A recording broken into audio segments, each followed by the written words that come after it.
मगरमच्छ और सोने के सिक्के। एक नदी में एक मगरमच्छ रहता था।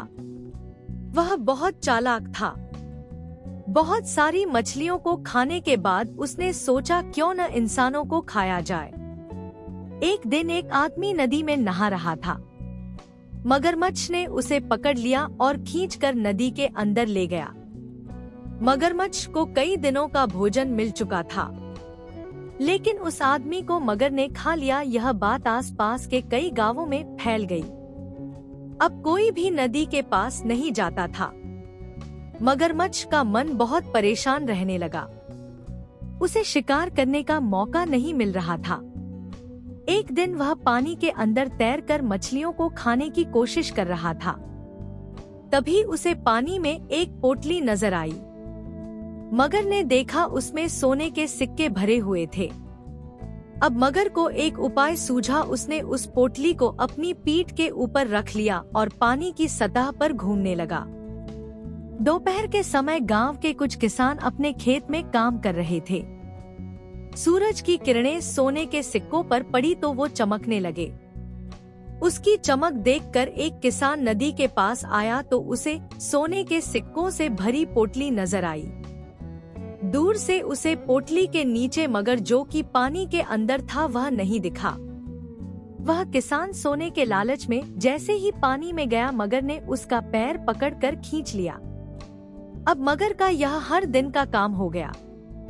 वह दोपहर के समय नदी के किसी न किसी किनारे पर अपनी पीठ पर सोने के सिक्कों की पोटली रखकर पहुंच जाता। सीधे सादे गांव वाले सोने के लालच में मगर का शिकार बन जाते थे। कई गांव में यह बात फैल जाती है कि मगरमच्छ लोगों का शिकार कर रहा है, लेकिन किसी को भी यह नहीं पता लगता कि मना करने के बाद भी लोग नदी के पास क्यों चले जाते हैं। एक दिन सभी गांव वालों ने मिलकर पंचायत की। उसमें फैसला लिया गया कि नदी के किनारे पर पहरा देने के लिए गांव के कुछ नौजवान जो दूर खड़े रहकर नदी पर नजर रखेंगे कि कोई नदी में न जाए। गांव के नौजवानों को नदी के किनारे पर खड़ा कर दिया गया।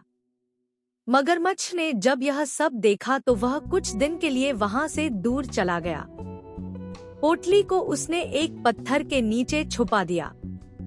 जब से नदी के किनारे लोगों को खड़ा किया गया, एक भी आदमी के मरने की खबर नहीं आई। कुछ दिन बाद लोग बेफिक्र हो गए।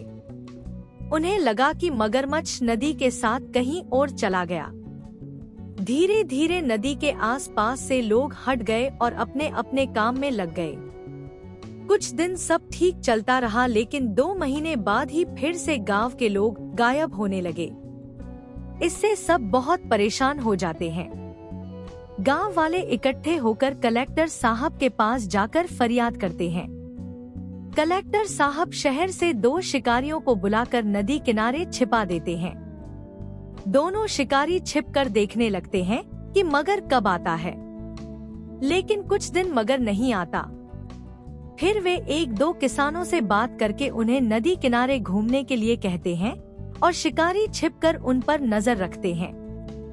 एक दिन मगर वहीं सोने के सिक्कों की पोटली लेकर पानी पर तैरता दिखाई देता है। सिक्कों की चमक से किसान और शिकारियों को सारी बात समझ में आ जाती है। दोनों शिकारी छिपकर पोटली के आसपास निशाना लगाकर गोलियां चला देते हैं, जिससे मगर मर जाता है। सभी गांव वालों की जान में जान आती है। कलेक्टर साहब वो सोने के सिक्कों की पोटली उन दोनों शिकारियों को इनाम के रूप में दे देते हैं।